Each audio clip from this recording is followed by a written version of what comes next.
This is Michael Atma and welcome to Module 4 of Getting Clients. Now in this particular module, which I consider to be probably one of the most important ones that we've covered so far, we're going to be discussing closing the sale.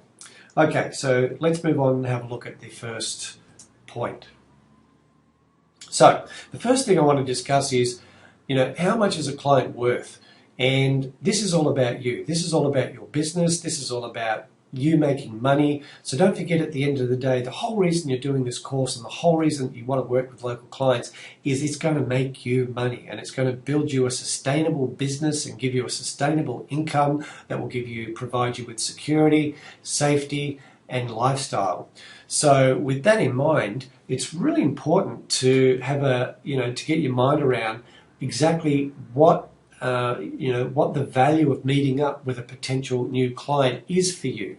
And here's what the value is. Let's just say on average a client pays you $500 a month. Then that client over a 12-month period is worth $6,000 a year to you. Now, if you simply multiply that by 10, then you're looking at, and you've met up with 10 qualified leads and converted them, then that's worth $5,000 a month or $60,000 a year to you. So with just 10 clients paying you $500 a month, there's a full-time income for a lot of people. $60,000 a year or $5,000 a month. For a lot of people, that will be enough for them. That's enough for them to say, hey, I can relax a little bit and work on my business rather than in my business all the time. But then if we just add another 10 clients in, then you're looking at $10,000 a month or $120,000 a year. And that's just with $500 a month coming in for SEO, as an example, on your SEO service. That's not without providing any other online marketing services, which is going to increase the average dollar sale of your clients. And not to mention increasing the number of transactions because you provide them with other services. So, we're talking the bottom end here, really. And, so with 20 clients, you're looking at 120 grand a year. So you might be thinking, well, yeah, but what if they drop off? Yes, clients do come and go, but what I can say to you is that there are ways that you can prevent client attrition, and there are ways that you can maximize client retention. And I'm going to talk to you about a lot of those as well, because that's also very important to building a sustainable income and a lasting business. All right, so let's move on to the next slide. And here I want to talk to you about your ideal clients. Now, your ideal clients are, first of all, businesses with display ads in the Yellow Pages. So, as you know, when you open up a Yellow Pages book, you've got full-page ads, you've got half-page ads. These are the display ads, not the little classified ones or the line ads.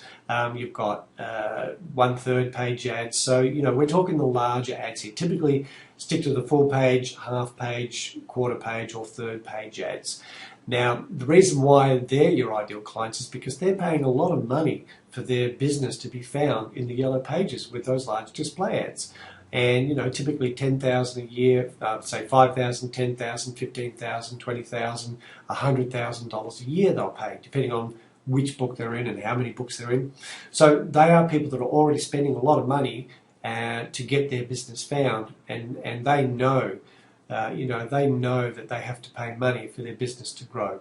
Okay, and even these days, those business owners still don't understand the power or value of the internet in terms of, the Yellow Pages used to work 7 years ago, and it simply doesn't for most businesses now. It's just, most businesses aren't getting a return on their investment from Yellow Pages. So, it's also what we're doing here for clients also is educating them around the, why the internet is the place to be found now, and, just how much value there is in it for them in terms of lead sales, customers, and profits. Secondly, businesses who make $1,000 a year a client. Those kind of businesses. Really, the formula is when let's say, for example, a business like a dentist. The average dollar sale for a dentist would probably be, $1,000 to $5,000 per year per client, depending on what they have done. It can be a lot higher.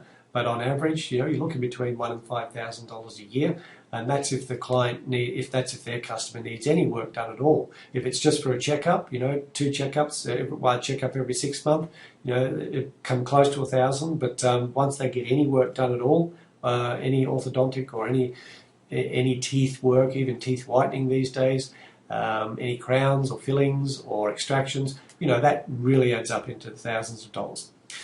Chiropractor, let's just say the average client visit is $100 or $150 or $120. Typically, chiropractors will put you on a maintenance program, which is fortnightly or monthly or bi-monthly, but that soon adds up as well over a 12-month period. So you've really just got to look at the business models out there and pick those businesses where that business gets quite a good income per client per year. And the reason why you want to target them is because they are going to be able to pay you $500 plus a month fees. That won't be as big an issue for them as, say, a florist who makes, on average dollar sales, say $50 or $70 per client, and maybe the client comes in once or twice a year. That's only, let's say, $100 to $150 a year, that client. So when you're asking, them for $500 a month for SEO, it becomes a different value proposition, and they're most likely not going to be inclined to do it, unless, of course, they've got an online florist shop and they've got high turnover. So businesses with high turnover, again, they can fall under that bracket, but it has to be high turnover, and typically you'd want that to be a shopping cart type of setup, because high turnover doesn't really happen that much in the bricks and mortar businesses, especially service-based ones. Can do in retail, but oftentimes retail don't want to advertise online, which then becomes another challenge for you. So I highly recommend that this is the criteria you use to qualify who your ideal clients are, with $1,000 a year, with the exception being shopping carts. Because shopping carts typically have high turnover, and shopping carts are really good to optimize to do SEO work. I work with a lot of clients who have shopping carts, and typically they're national. And the other good news about shopping cart sites is that you can charge a lot more for your SEO services, because local SEO rates are far different from national SEO rates. Say $500 can become $1,500 or $2,000 or $5,000 a month, depending on how many products there are and how many keywords and how competitive they are. But also with shopping cart sites, it's there's also a very big product range that you're dealing with, and the dollar values of those, the turnover and the amount of money that the client can make once you've got them good rankings for their keywords is huge. The return on their investment is massive. I'll give you an example. I have a client that pays $1,000 a month for their shopping cart site. And they turn over $50,000 to $80,000 a month as a result of that work. So they have a return on their investment of 20, 30,000%, 20 or 30, 40, 50,000% on some cases. It's massive. Businesses can afford you, and again, that would vary from business to business. But really, sometimes all you do when you're having a meeting, when you're having an appointment with a prospect, all you need to do sometimes is ask them, look, do you have a budget? Do you have a marketing budget for your business? And that will probably save you a lot of time if you can get that out of the way up front. I have no problems asking. If I'm in a little bit of doubt about whether the business can afford to do business with me, I'll ask them pretty straight up and say, look, can you let me know, before we go any further, would you mind telling me what your budget is for your monthly marketing budget would be for your business? And if they say, oh, look, we don't really have one, or, a couple of $100 a month, then, I've got to think about, well, is there any service I can provide for that, apart from the SEO, that I can offer them for that? And, there may be an email marketing strategy where I set up an opt-in form for them and, set up an autoresponder sequence for them, and they pay $200 a month for that. Or it could be optimizing their Google Places for them for $200 a month. So, then you can look at other strategies, other services that you can offer and provide for within that budget. Business who have a need, oftentimes business will tell you that they can't afford it, but if the need's strong enough and you can help find that need, then lo and behold, just like magic, you'll find them reaching into their wallets or reaching into their checkbook and signing over a check to you. Because, if you can really help them understand the value of what they're going to get from your service, as well as remind them of the pain of where they're at because they have a need that's not being fulfilled right now, and it could be their phone's not ringing, it could be they're not getting enough inquiries coming through, it could be that they're looking to have to lay off some people simply because there's not enough customers. And if you can if you can show them that you're the solution to that problem, if you can show them and demonstrate that, we can turn this around, we can help you turn this around by helping you to monopolize and dominate on the internet. Not monopolize is not the right word, but to dominate on the internet for your category, for your keywords, and in your industry, and especially in the local area where they're at, then that can become a persuading factor for them to make a decision. And lastly, your ideal client is a business who will pay you. All right, that's really the bottom line. I never assume that anyone's doing business with me. I'll never assume that they're going to do business with me based on their word. It's always got to be based on they've signed a direct debit form, or they've signed a check, or they've signed something that's said, that I can bank, pretty much. So once you're depositing, the money's been deposited in the bank and it's cleared, then that's a business who will pay you. All right. And so the next thing that I want to go over is booking appointments.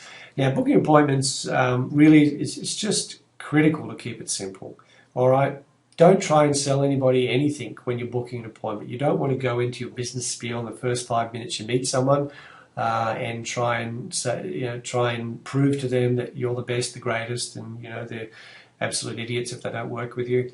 Not at all. Well, I always use this as a two-step process. Whenever I can, I will always, first of all, when I meet with someone, build the relationship, so create rapport, find a point of interest, connect with them as step one, and then step two, book an appointment to meet up with them, as quick as I can after that initial meeting, typically within 24 to 48 hours, because what you'll find is each day that you go by without making contact after you initially meet a prospect or a prospective client is that they'll, the memory of that meeting will fade away, and then by the end of 7 days, they've pretty much forgotten you, and by the end of 2 weeks, it's a cold lead now. It's pretty, it's going to be pretty hard to rekindle that fire. So, in the first meeting, don't try and sell anything. Qualify your prospect. What I mean by qualify your prospect is, you don't need to work with anybody and everybody. Like we talked about in the slide before, there are certain criteria that need to be met for you to enable you to want to work with them as well. And, one of the things is they must have a need. They must have a need for what you're providing. If they don't have any pain, if they don't have any need, or if they don't have any money, then, they're not your ideal prospect. So qualify your prospect. Look, there'll be a bit more information in that in a separate PDF that you'll find that you'll be able to download called the Closing the Sale PDF. Have a read through that because they'll actually have a few more ideas on how to qualify your prospect. I'll go into more detail in that PDF on what you can look for. Know your elevator speech. Now, your elevator speech is simply that when someone says to you, well, so tell me, what do you do, John?